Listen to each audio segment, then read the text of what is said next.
Welcome to the Windows Computer and Technology channel, and to talk about the little curiosity that a lot of people have noticed yesterday on the Chrome version. A lot of you have been actually telling me, why is my Chrome version at 81 rather than 82 like yours?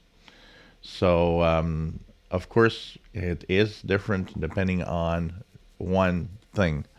I think that the version that ends in 82 for Chrome 98 is a version that is for Windows 11, where if you're on Windows 10, your version is on 80, ends with 81.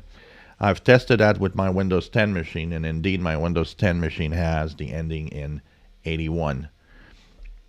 Is that going to be always like that for the future, meaning this is the Chrome version for Windows 11, or is it simply that there's a fix or something that they have added in here that makes Chrome a little different for Windows 11 users rather than Windows 10?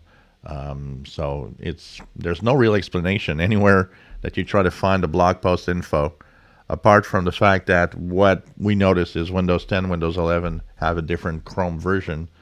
There's no real explanation anywhere, even on the blog post. So when you search on the internet with both 82 and 81 ending, you end up and you see what is simply the same features, the same type of update, the same things in it, the same security fixes. There does not seem to be any differences, but for some reason they make a difference between both Windows 11 and Windows 10. Could that be simply because they wanted to make a difference between both versions? I don't know. I have no idea. So, but it's a very small increment, so it can't be much of a difference. But indeed, you guys have noticed it, and it is true that the ending is different. So on Windows 11, you will be at the ending of 82, and on Windows 10, your ending will be at 81. If you enjoy my videos, please subscribe, give us thumbs up, and thank you for watching our videos.